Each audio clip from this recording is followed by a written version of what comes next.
Okay, I think we'll get going. The webinar is being recorded, so for those joining later, they'll be able to watch.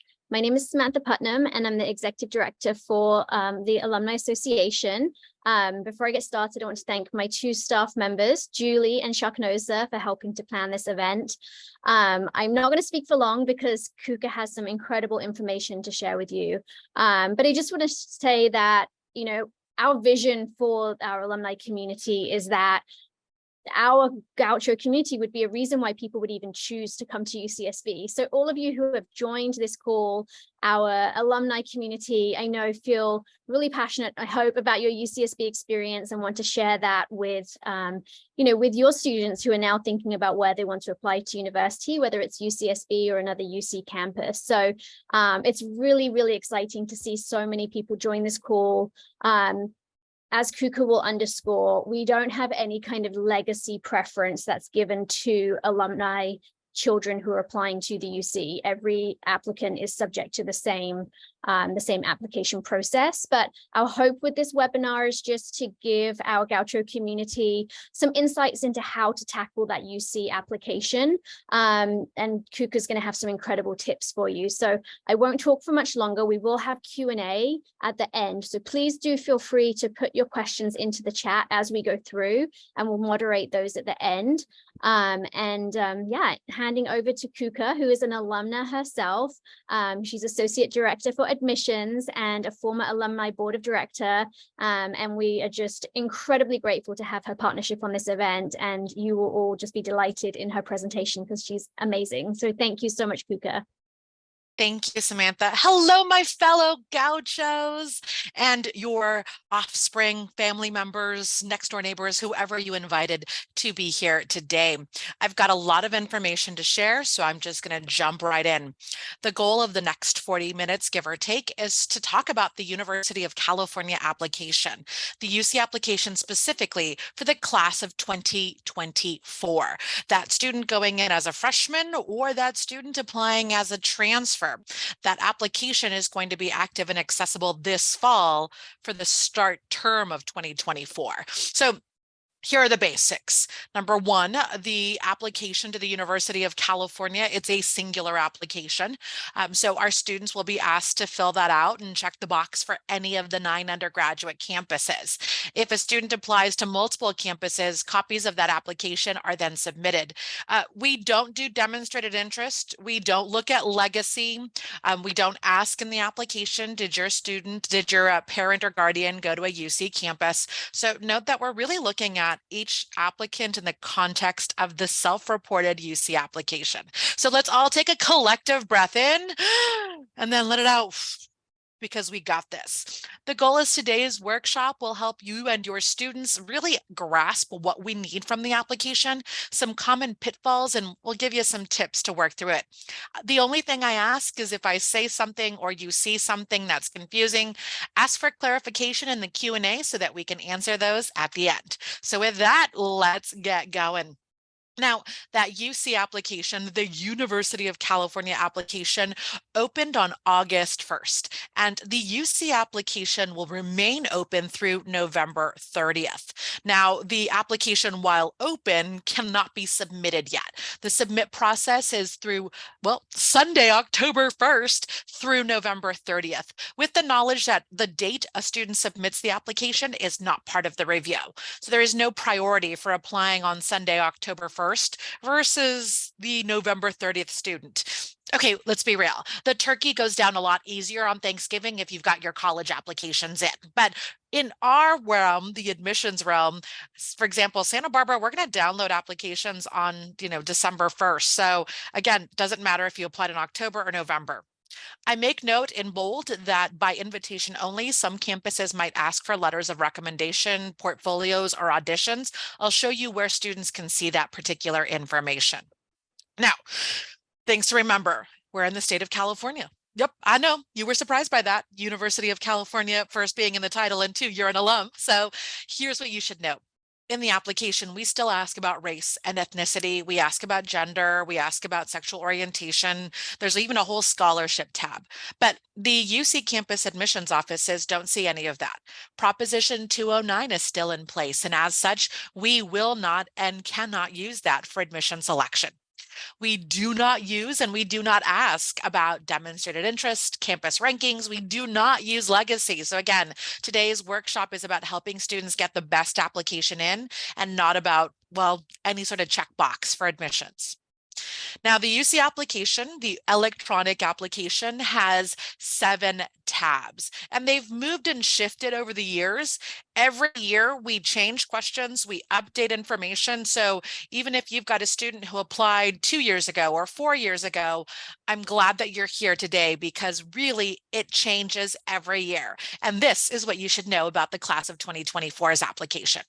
The application now has a lot of conditional logic. We actually lock you from jumping around through the application. We want you to start in section 1 about you and then make your way south to the personal insight question tab, which is section 7. There are lots of questions that are required. They have an asterisk mark next to them. And then there's a lot of optional questions. Though, hint, hint, we really do want you to answer all questions, even those that are optional. We'll point out that within each section of the application, there are subtabs. So you'll see that within the application setting, the goal is that students really give themselves time to work through the 7 sections and all the subtabs. Let's go through some tips. Tip number 1, students should not be using school email addresses. Your community college or your high school will give you an email account that will allow you access to communication from different departments. But a lot of those emails have some pretty robust spam filters. We email students in bulk. I'm going to email 120,000 students come December saying, hey, I have your application. And that often causes some filters to go ding, ding, ding, ding, ding, and block my notes. So please make sure that every applicant has their login as a personal or private email account that they'll have access to over the summer. Yep, we're still emailing students over the summer so that students can figure out about transcripts and documents that are due to us, etc. If a student already started their application, they can go to the My Account tab at the top of the screen and edit their email address. That application bar at the top, that application status, that's really for post-admissions decision. Once a student applies, we'll talk about that at the end. I want to point out that there's a help button that changes based off of where a student is within the application. So if I'm filling out the application and I'm in the test score tab, well, the help button is going to give me answers about the test score questions. If I'm in the personal insight question tab, well, the help button is going to give me answers to frequently asked questions about the personal insight questions. That's a really good starting place. If you've got a question, hit that help button. And if you don't find your answer, don't guess. Please call the Office of Admissions, email me, make sure that you're getting the answer from the Office of Admissions or the UC application processor before hitting submit. Okay, ready? Let's go. Let's jump in. As I said, every section has subsections, and you'll see that a check mark and a circle is going to be next to a subsection where all of the answers that are required have been successfully completed and entered. If you see gaps that are there, that means that there's required questions still missing. Students will need to go back and make sure that they answer those in order to hit submit.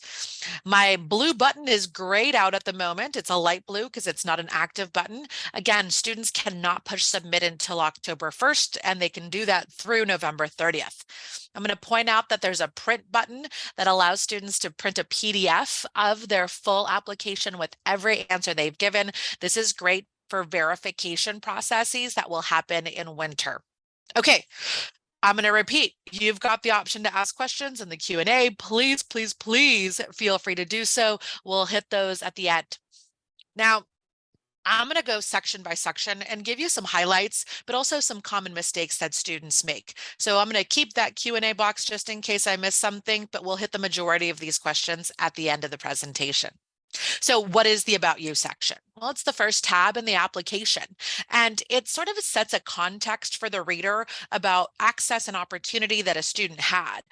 So we ask questions from the student point of view about, well, their family, their background, their citizenship information. And some of these questions are actually going to trigger what you see or what the student sees later on.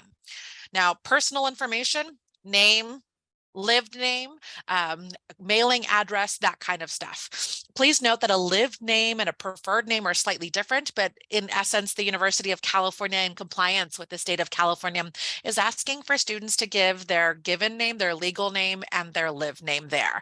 If official documents on a school transcript have multiple names, maybe a hyphenated last name is not part of my school document, that's also part of this personal information tab. Contact information, mailing address, email, all that fun stuff. But the citizenship and residency questions are what will trigger the fee cost. So we'll talk about that in a minute. I will point out that the UC application has a statement of legal residence for tuition purposes noted in the About You tab, because there's two different residencies. There's how am I going to read your application and what requirements am I holding you to? That's residency for admission. And then there's residency for tuition. Are you being charged as an in-state or out-of-state student? The statement of legal residency will make note of questions that will trigger that in-state or out-of-state cost. And I'll show you more in a moment. Now, for my California students who are AB 540 eligible, my undocumented students in the citizenship questions will choose no selection as their country of citizenship, and then make note about their attendance in high school. This includes my SB 68 transfer students. That's another part of AB 540 and our California in-state tuition options for students.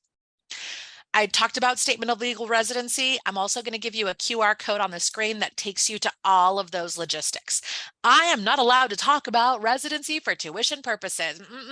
That is the residency deputy on the University of California campus. But I do want to point to mistakes that students make. I don't want to answer the questions right now. I'll do it later. So no, I don't want to be evaluated for California residency for tuition.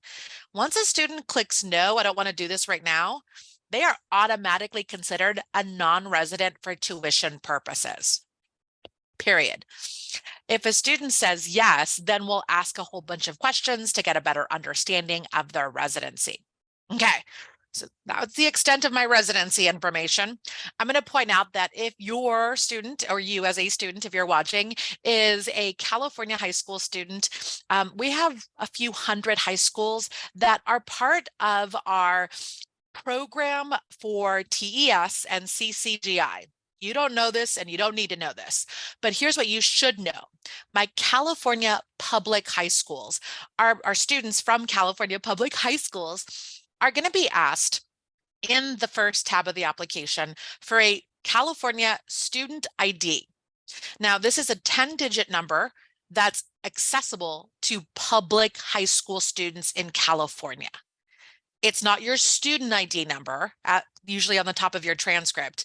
It's a SSID located usually on the bottom of your transcript. This allows us, when your high school is a CCGI high school, the opportunity to upload your transcript into the UC application. And that will be beneficial in about 3 tabs when we talk about academic history. I know you're already asking me, well, is my high school a CCGI high school? You know, like Carpinteria High School, for example, or Santa Ana High School, for example. I'm not going to give you the list of 500 high schools. So instead, I'm going to ask you to make sure that your student adds their California student ID if they happen to have a public California high school that they attend, and that they check the little box that says, hey, if my transcript's already in the application, upload it later on. Okay, then we're done with the About You section and sort of some tips and tricks.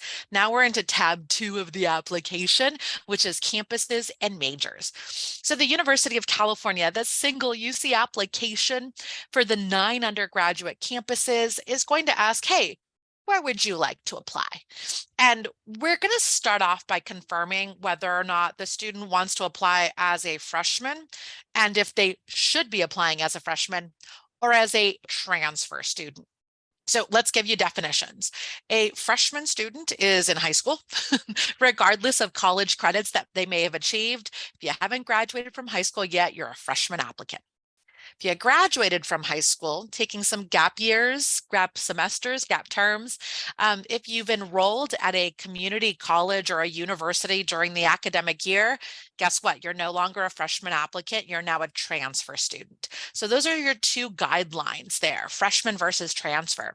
The UC application will hold you to these two different tags. And so we confirm this before we start the campuses and majors, because the majors we offer will vary from freshman to transfer.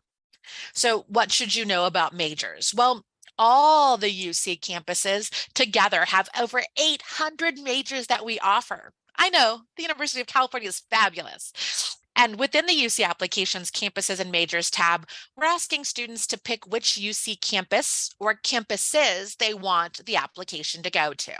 Now, a student will see a map of California and a geographic location, a pin on the map based off of the UC campus they're selecting. If they're using a tablet or a mobile phone, they'll actually see an alphabetical listing instead. And what students need to do is click on the button where they want to apply to. Remember, we don't ask students to rank the campuses, and a copy of the application goes to each of these campuses. When I pull my Santa Barbara applications down, I don't know if the student applied to Davis or Riverside, and frankly, I don't care. Neither does the other campus that gets a copy. They don't care if it's also a Santa Barbara applicant. We're going to do this independently.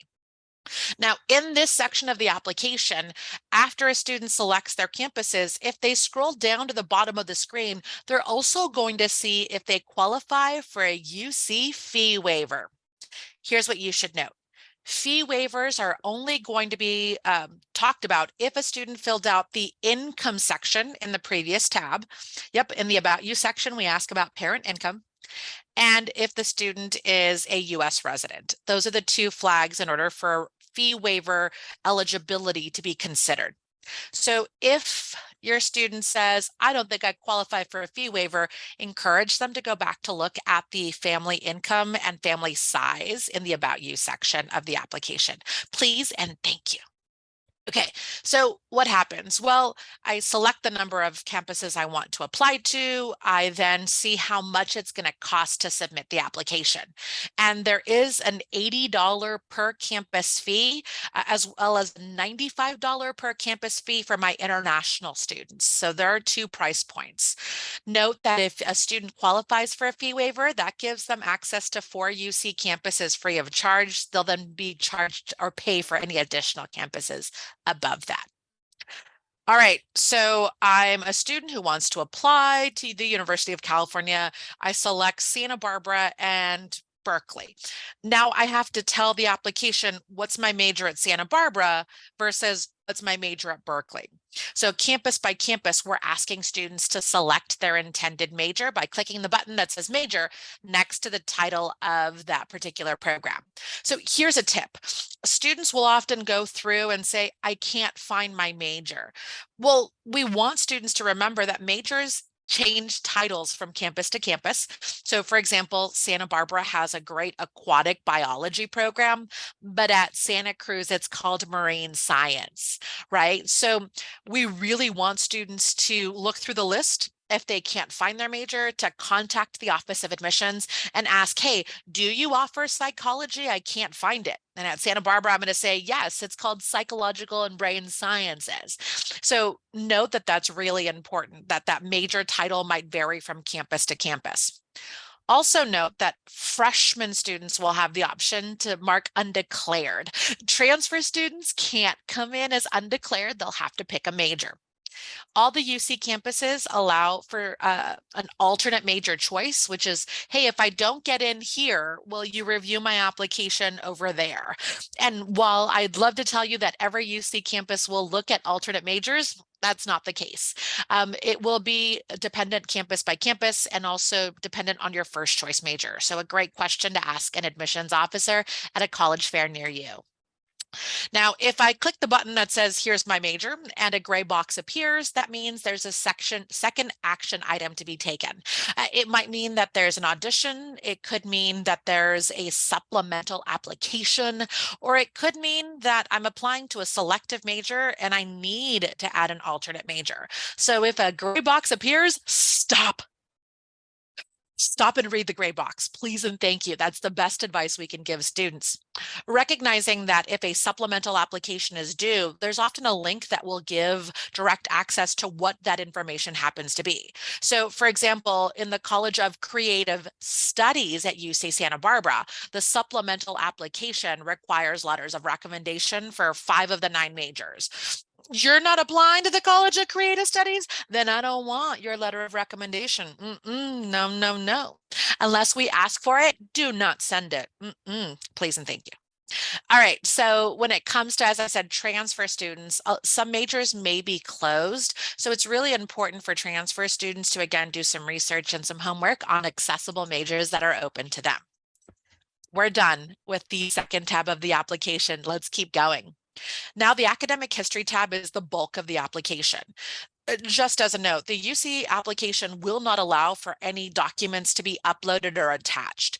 That includes transcripts. We don't want transcripts. So students should be working from a transcript to self-enter their information. Now, for my transfer students out there, hello, transfer friends. You will start off by being asked about your transfer admissions planner, your TAP account. Do you have one? That's the question. The TAP account is an opportunity for students to go in and enter coursework as they migrate through their community college work. And then there's a button that literally uploads all of that to the application. Did you start a TAP account? Oh, you didn't. Then you can move on. We ask transfer students to talk about their last high school attended as a way for us to get more information from them. Be aware that transfer students are asked about that information in order for us to grab graduation date, but also to see any additional general education work that might have been done as a high school student. Transfer students may have gaps in their education. For any gaps that we see, we will ask for clarification. It could be as simple as, I was just working and took time off, to as complex as, I started a family, I started working, whatever it might be.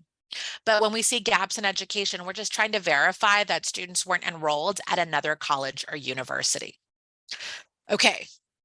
Freshman admissions. The majority of you are thinking about freshman admissions. I know it. That's the bulk of our applications here at UC. Recognize that freshman admissions starts off with 7th and 8th grade or junior high coursework. There are 2 academic subjects where junior high is the starting point, and that could have been math or a language other than English. For students who took an algebra or a geometry in junior high, that will be reported here. For students who took a language other than English, French, Italian, Spanish, German, whatever it might have been, that can be reported here. After 7th and 8th grade, we move on to ask about, high school. We ask students to talk about their A through G requirements, 7 academic subjects and 15 core classes being listed. Students are asked to report every high school where they've been a student. So if my freshman year lived in Texas and I went to Highland High School in Dallas, Texas, then I list that as my freshman year of high school. If I moved to San Jose and I went to Menlo School, then I list that as my sophomore high school. I need to list every school where I've been a student and a transcript was generated. I will be asking about college work later, but we're not there yet. For high school students, the question comes down to, where was your school located? In California, outside of California, but still in the US, or if you were an international student as a high school student.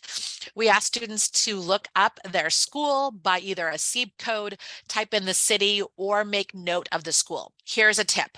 Sometimes schools have abbreviations, right? John F. Kennedy High School. Well, it may be entered as JF and then Kennedy spelled out, right? So if you can't find your high school, start looking by the core part of that name or look by the city in order to select it. In this instance, I want to point out that schools, if you typed in the city, will be listed alphabetically, and then you find the school in the correct city and mark select. This is the school where I was a student. Now, school by school, for freshmen, we're going to be asking for dates of attendance. This is actually the same for freshmen and transfer students. The dates of attendance at this school, at this institution, when were you a student? Now, for my freshman applicants, you're going to attach every grade level with an academic term. So my senior year is the 23-24 school year. Now, I want to highlight, it says, I took summer school after this grade across the bottom of each of these. So for students who took summer school at their high school, they need to check that box in order to add their summer school coursework. I remember saying that CCGI or TES school and uploading information and transcripts. Well, guess what? If your school is one of those high schools in California that has transcripts in the application, you're going to see a page that looks like this: import courses and grades. For schools that did not have that as an opportunity, my private high schools in particular, this page won't exist for you. It's the conditional logic in the application. Students will be matched by their name and their California student ID. When they click the blue button to import classes, they'll be able to see their grades listed. I know, kind of cool and exciting, right? Now, within the academic history of the application, entering a school is not just about telling me when you were a student, but it's also verifying the grade type. 1 grade per year is called full term. 2 grades per year is called semester. Well, 3 is trimester. I mean, you can read, so I'm not going to keep going. But I know that during the pandemic, and yes, this is the cohort of freshman applicants that started high school during the pandemic. It might have been a different grading term. You might have semester as your freshman year, and now you're on a trimester in your senior year. So students can click more than one button here to match their transcripts. The best advice I can give you when entering coursework here is that students need to make sure that they're looking at their transcripts. And don't worry about, hey, how long did it take for me to get my final grade? Look at how many grades are on that transcript. San Marcos High School's on the block schedule. Santa Barbara High School's on the block schedule. So you're doing a year's worth of work in fall semester, but you get 2 grades per class. So it's called semester because there's 2 final grades per class. All right, I do want to point out that you'll see a summary, both my freshmen and transfer students, of all of their information, verify that this is accurate and true, and then start entering your classes. Now, our freshman students will see an A through G course list if they're attending a California high school. That high school will showcase every class that's been A through G approved. My transfer students will see their assist.org list. Again, all California community colleges that have been articulated. So this is awesome. This is a, hey, let me find it and click the button and move on.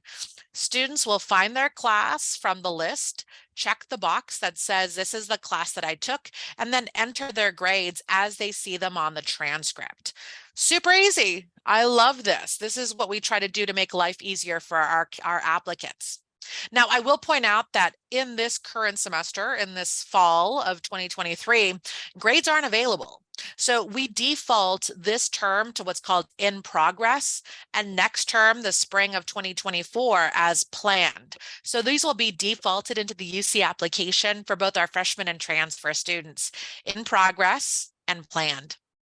Now, when it comes to the application, so many students forget to tell us about senior year. They forget to tell us about the fall term if they're transferring. Please don't be that student. No. Make sure that you're reporting everything through the end of spring, through the end of high school if you're a freshman, through the end of your academic term if you're a transfer student, so that the checklist of your A through G requirements for freshmen is completed, so the unit count is correct for your transfer students out there. Okay, so what do you need to know? When it comes to the application, for our non-resident students, so anybody who's gotten coursework outside of California, that checklist doesn't exist. Instead, these students are going to manually add their classes by the academic subject, the course title, and they'll continue doing this over and over. So this takes a little bit of time. In fact, it can take up to an hour to fill out this academic history section. So give yourself time, students, and again, work from official documents. Okay, that was a lot of information. I'm going to point out that on the screen, I've given you examples of different grading types, A, B, C, D, F, 0 to 100. The last thing I'll point out is that you need to enter what's on the transcript as it's on the transcript. So if you got an A, put an A down. If it was an AP class and you're like, no, I should get a higher grade. No. Mark what's on the transcript, recognizing that we don't ask for and we don't allow for plus or minuses in the application. So my students who are thinking, oh, where's my A plus? I want to show my A plus. For freshman admissions, plus or minuses are not part of the drop-down menu. All right, that was a lot of information. I'm almost done. Here's the last thing I want to point out. For my freshman students, if you took college coursework, AKA Running Start or dual enrollment, whatever you want to call it, but if it created a college transcript, then after your high school is entered, I will ask you, have you taken college or university courses while you were a high school student? And you'll be asked to report them if they're on a college transcript. So it doesn't matter if it's on a high school transcript, it needs to be on the college transcript for it to go on here. Students will be able to recognize that they are reporting 9th, 10th, 11th, 12th grade, and then the term in which they were a college student. This will allow them the opportunity, if they went to a California community college, to see that drop-down menu, or if they went to, hey, UCSB for summer school, the summer before senior year, they will see a listing of the department name, the course title, etc. Again, working from that college transcript to enter all of this information. All right, that was a lot of information to share, so I'll point out two things. Most students fill out the academic history section in anywhere between 45 minutes to an hour. Everything else is probably going to take you 20 minutes here or there. So 20 minutes for the academic history section, 20 minutes for the extracurriculars, 20 minutes for this. So that's why we've given you August and September to work on the application, to slowly log in and out, filling out each section. All right, let's talk about test scores. When it comes to test scores, I will point out that the freshmen and transfer applicants have test scores. So the University of California will ask for AP and IB exams of students, again, freshmen or transfer, but for my freshman students, we do not and will not look at SAT or ACT in the evaluation of a freshman applicant for selection or scholarship allocation. Every student is going to go, but, and I'm going to say, it's against the law, and I'm not going to jail for you, my friends. No. Note that optional exams like advanced placement, international baccalaureate did have to be completed in high school for my transfer students. Students who are a senior in high school, you can tell us about exams that you're planning to take before you graduate. Note that we don't ask for official exams when you note them in the application. We actually don't share exams with UCs to UCs. So my recommendation here is to report all exams completed and or planned. And then if you're admitted and enroll on a UC campus, just know that we'll be asking for those test scores from the testing agency. All right, there is one more thing I should point out for my international baccalaureate students. If you're completing the IB diploma, this is the checkbox that you need to fill out in the test score tab to make note of that diploma work. All right, test scores is done. Activities and awards. The University of California does holistic admissions for our freshmen, and then transfer students, some of the campuses for selective majors will also do a holistic admissions. So here's what you need to know. We allow up to 20 entries into the UC application. They're numbered for your reference, but they're not ranked. So if I'm on number 17, that's not the 17th most important thing to me. It's more like 17 of 20. Okay, I've got 3 more entries is what you should know. The application allows students to see 6 different types of activities and awards, and we ask you to add them as you're getting involved. If you've got 20 community service projects that you've done, then you can do all community service. Recognize that we don't ask for one thing over the other, and there is no preference between them.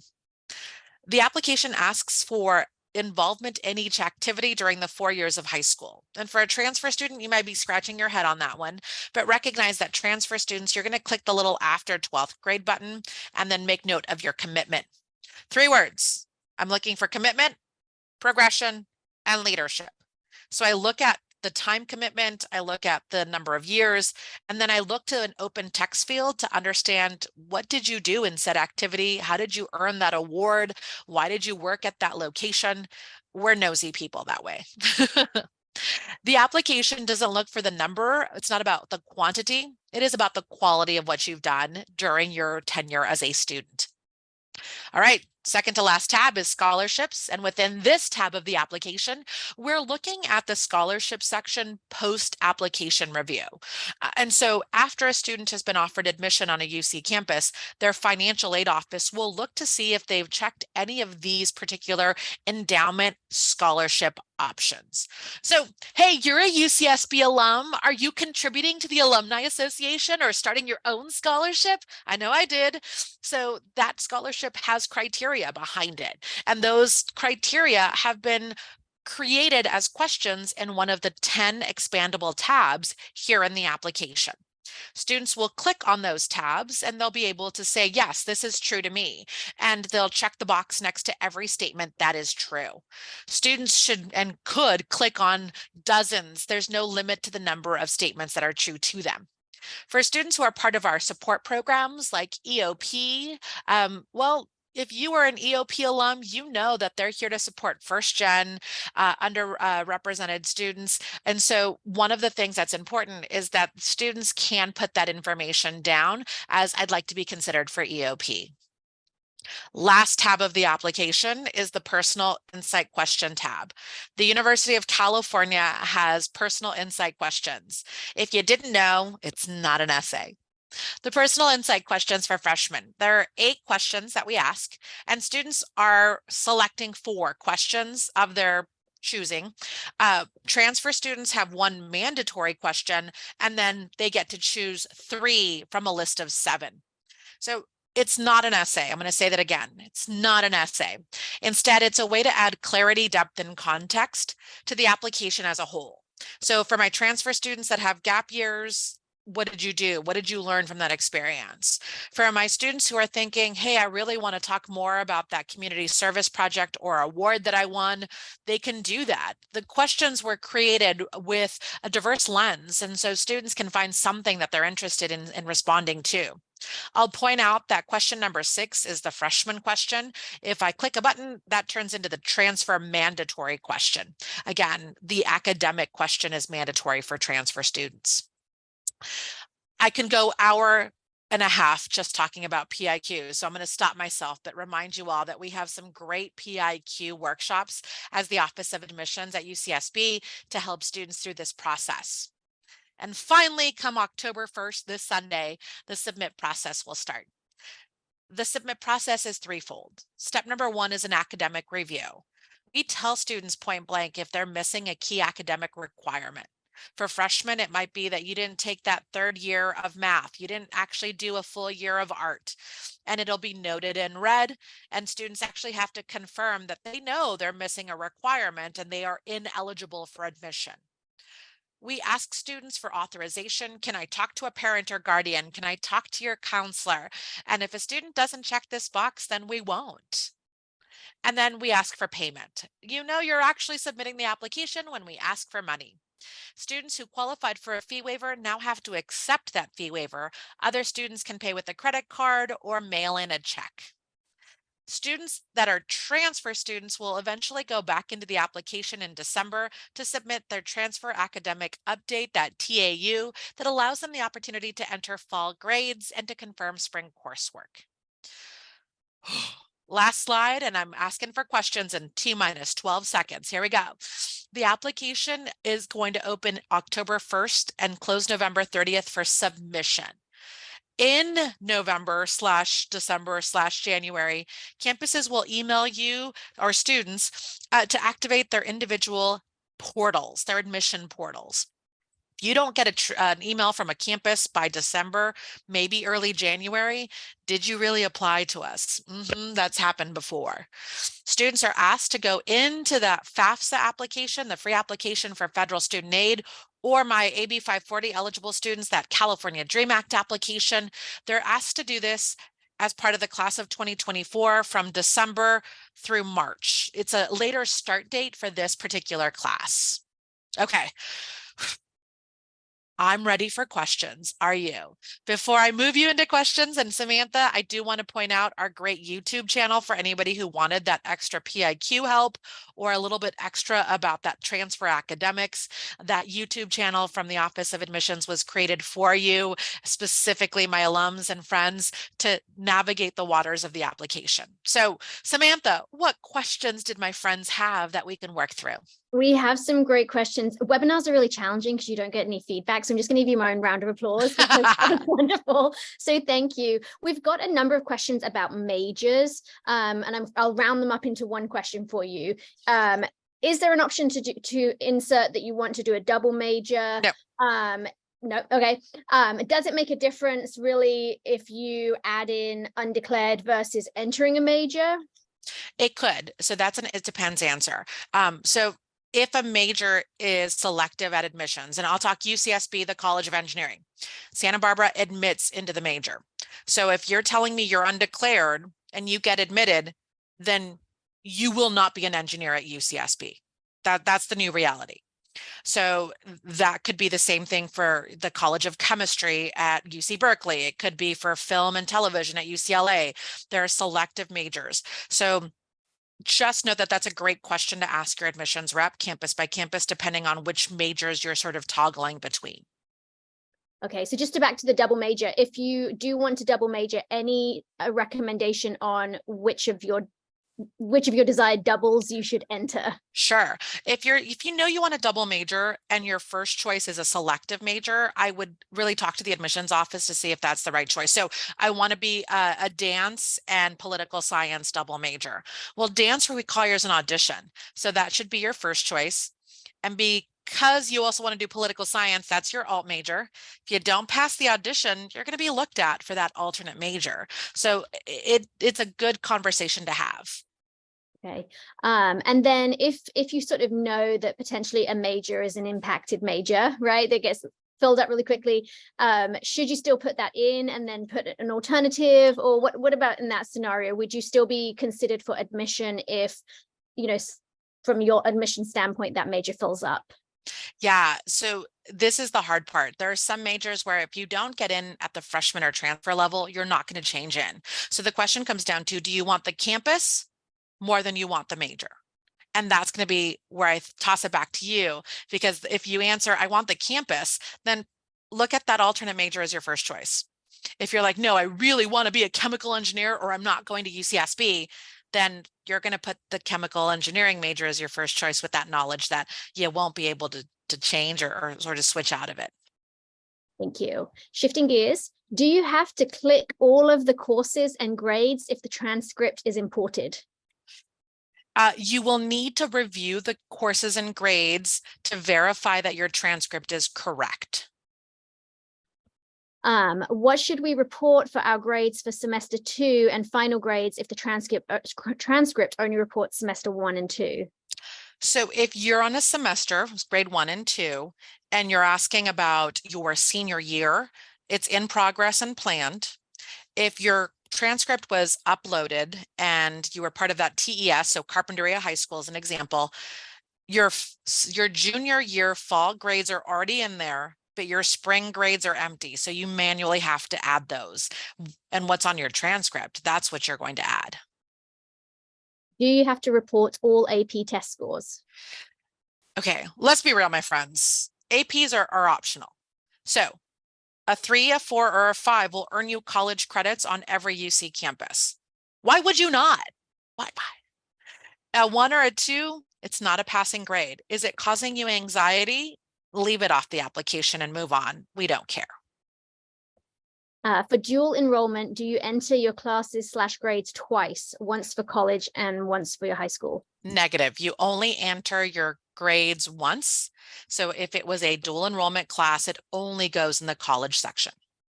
And just to clarify, you said earlier that it makes no difference whether you submit on October 1st or at the very last date. No difference on any campus at all. I have a waiver for foreign language because of a learning disability. How will that affect my application? Unfortunately, the University of California does not have a waiver for a language other than English. So a student can take the course, they can take a test. If you've got a learning disability, it might be that you've got extended learning on that one.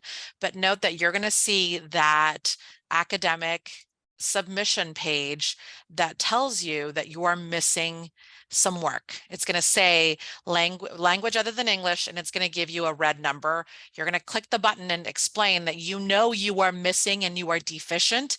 You will want to add additional information about that. There are two ways that you might be able to sort of navigate that. Principal certification if you've got mastery of a language, or again, a passing exam already on an AP, IB, something to that nature. But technically, we don't accept that foreign language waiver that your school gave you as part of the A through G verification. And I think you just answered this one in that question. Our student completed AP Spanish as a freshman. Can you confirm that her foreign language requirement is complete? Yes, I can. Advanced placement is above the minimum requirement for a language other than English. My daughter will complete her first 3 years in high school in California, and her senior year will be an international school in South Africa. Does she have to apply as an international student? There's only one application. So you're filling out the application with, again, that additional, the information in the academic history tab when we ask you where is the school located. And in that particular instance, you're going to make note that the school is, I think it's over here. Here we go. So that senior year, it's going to be clicking that my school is outside of the United States when the senior year high school is reported.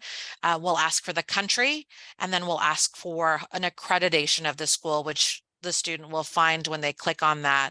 That accreditation is usually with a school code. What campuses require letters of recommendation from transfer applicants? So if there is a letter of recommendation for a transfer applicant, it's because the gray box appears and you're filling out a supplement, and you'll know that from the colleges tab. But I am going to give you a link. Page 27 is actually the freshman, so you're going to have to scroll down after that. But that is UC Quick Reference. It is one of my favorite tools, and I'll actually stop sharing my screen so I can toggle it over. The Quick Reference Guide was actually created for counselors, but guess what? It's a public document. Yeah, that means you can find yourself looking at it. And one of your best tips is this: when you're in here, you can find yourself looking at, is your major part of a selective major? So is major a factor in admissions? And it will tell you yes or no. It will also tell you if a supplement is required, if your alternate major is reviewed. This is the freshman tab. If I scroll down, it will be the transfer section information. So everything's public knowledge for you. My son got a letter inviting him to apply to the UC system. Does that give him any priority? No. Can a student change majors after acceptance if the new major is within the same college? That will depend. A lot of us will allow change in certain majors, like, for example, Santa Barbara's College of Letters and Science. Sure, I have a whole change of major policy page. It's a simple portal. You click a button, you're good to go. Other campuses can lock you down depending on the college or specialized program that you're in. So that's an it depends answer. Someone is saying that the QR code for the YouTube wasn't working. Could you send the link or try again at the end? Now, copy, paste. I'll put it in. Eek. Okay, there we go.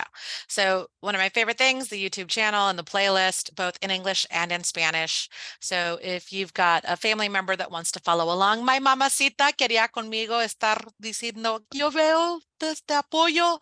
So there it is for you, my friends. And again, it's a UC playlist. So it's not Santa Barbara specific, though I will say other campuses copy and or link to it. To clarify, demonstrated interest means going on a tour or something like that? A demonstrated interest is attending a webinar, it's going on a campus tour, it's sending a letter, and none of the UCs keep track of that information. There was mention that every campus places different values on the application categories. Is there a document or website somewhere that outlines this? The application, sort of how we evaluate and where we put priority, there's no document that you will find that tells you campus by campus how that works, but you will see that quick reference again, tells you if major is a factor in your review, and it will tell you if a supplement is there. So that's the only document that I would refer you to. If needed later on, is there an email that we can use to send further application questions to? Yes, of course, that admissions email. I'll go back to my fun and exciting, if I can find it, that last screen, and the Office of Admissions is here for you. Even if your student does not submit an application to UCSB, we want you to know that, you know, our goal is to help students through the process. So please feel free to use that admissions@ucsb.edu link. How do CCS applications work? Is there a secondary process? There's a supplement to the College of Creative Studies at UCSB. The supplemental application is off of the CCS webpage. It will open on October 1st and it will be due by January 4th. So I apply to the University of California through the UC application.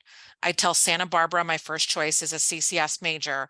Then I start working on that CCS supplement no later than January 4th. I think you answered this, but I want to just make sure I don't miss this question. For summer school checkbox, do they select that if the summer course they took was at a nearby community college? No, that's the summer school checkboxes for high school summer school. If the student did dual enrollment, so you want a freshman applicant who completed dual enrollment, my job is to use the when did you attend box. So if I attended summer school after 10th grade, I'm saying 10th grade, and then I'm clicking the summer term as my summer school at the community college. I'm glad I asked that because I did not hear that the first time. I did not see a checkbox for students who took summer classes before the 9th grade, between 8th and 9th. That is true. So there's a small workaround for any college work, and more students are doing college before 9th grade. They'll click the button that says 9th grade here, and then they'll do summer. So the summer of 2020, I believe, right? For this freshman class, for this freshman applicant. If the student did summer school at their high school, they're going to have to do something a little tricky and a little bit of legwork on this one. So in the application, they're going to click 9th grade. They're going to, didn't mean to click that. There we go. Click 9th grade. They're going to click over here and say dates that I started. So did summer school start in June or July? They'll do that. So July of 2020, and then they'll enter their summer school work in the fall of 9th grade. So it's a little bit of workaround if it was a high school summer school course. 2 questions about majors again, and I'll throw them together.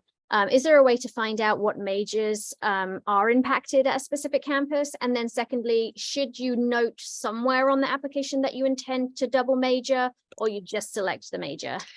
We don't care about double major in the admissions office because we've got one task and one major to admit you into. That will happen during orientation. That's who is really asking about double major status or minor status and all of those other things you're going to do. And no, I don't need to know your additional work in the application. So when it comes to major, I just want to know what is it that you want to apply to at each of the UC campuses so we can evaluate you for that. I'll go back to the quick reference guide, which tells you if your major is even a factor in admissions. Will the grade earned in Math 1 in 8th grade be included in the UC application GPA? No. GPA is calculated from sophomore and junior year for freshman applicants. The GPA is summer after 9th grade through summer after 11th grade. Sorry, clarification there. Is it recommended to not submit an AP test score of 2 or 1? I will not be mad at you if I see that you took a test and you tried, but you didn't get a passing score. It's more, are you having a lot of anxiety putting it in the application? And if that's the case, then leave it out because it's not going to be a factor. It's just, oh, they took 7 AP exams, they got 3 that they passed. Cool. Let me factor that into the holistic review. Is it possible that a student would be admitted as undeclared even though the student chose a particular major? It's possible that a campus could roll students over to undeclared. We've done that with our engineers before. So note that we encourage you to tell us you want to be undeclared as your alternate major.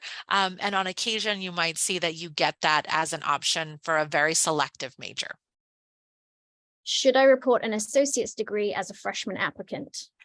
You will report the college classes you took to earn your associate's degree in the college tab, and it would be a great highlight as an additional comment to tell us that you have one, though it is not required at all in order to apply as a freshman or a transfer student to complete an associate's degree. Once all the grades are entered, where will we be able to see the GPA? Will it be calculated to show somewhere in the application? And Kuka, actually, yeah, can you confirm, is the calculated GPA that this you see calculates, will that match what the student is kind of thinking they have from their high school? Yeah, it's oftentimes close in California because Californian high school transcripts have a UC GPA, and it's usually maybe close to, if not right on, but it's not 100% match. For my out-of-state students, it's never the same thing. So be aware of that. The UC GPA is not posted in the applicant portal. It's not something that you're going to see on your, your letter of admission. Hey, congratulations with your 3.2 GPA is not part of the process. So the UC GPA is a weighted GPA where we give extra credit for AP, IB, or college work, and or if you're a California high school student, any UC approved honors work. And we only have 1 minute left. So our grades for senior year, first and second semester needed to be inputted later on. Not for freshman applicants. We don't ask for grades at all in the review process of your senior year, though admission is conditional upon successful completion of senior year. So we will ask for those grades eventually. And we haven't had too many questions about this, so I'll end with this one. What do you think is the best extracurricular that a junior in high school should do? I have no answer for that. There is no best. I should never play a sport in public. So if you tell me I have to, I will fail miserably. So what do you do? What's your talent? What's your passion? That's what I want to see. Commitment, progression, leadership. Can you show that in your activity? Then that's what I'm excited to see. Thank you so much, Kuka. We had a couple of questions where people were asking for things to be repeated, but we will share out the recording. So I think if you missed something that was said, I encourage you to go back because we did just run out of time and tried to get as many questions as possible and wanted to make sure we run on time. I'll just reiterate the email address, admissions@ucsb.edu. And I sincerely felt from Kuka that those emails would be responded to, and we want to see everyone's application be a successful one, so successfully submitted. But Kuka, thank you so much. Any closing words of wisdom before we wrap up? The only thing I'd say is it's always well-intentioned, right? I'm going to help my kid. Oh, I remember filling out my application when I was a gaucho many moons ago. My neighbor's best friend did it 2 years ago. Applications change every year. The UC application changed. So don't try and guess. Ask us. I'm a gaucho, class of 2001. I want your students to have every option, every answer. We're here to help. It's why I get paid millions of dollars in, gaucho bucks. They don't exist, by the way. Please don't do it alone. We are here to help. And I'm so excited that your student may be interested in Santa Barbara, but any UC campus is fabulous. I wish them well in the process. Thank you so much, Kuka, and thank you again to our incredible team in the Alumni Affairs office, Julie and Shaknosa. Please do follow us on our social media and web channels, particularly sign up for gauchonetwork.com. We're here to support our Gaucho community, and we're really excited that you're keen to create future Gauchos. So thank you again for joining us, and we will follow up with the recording. Thank you, everybody.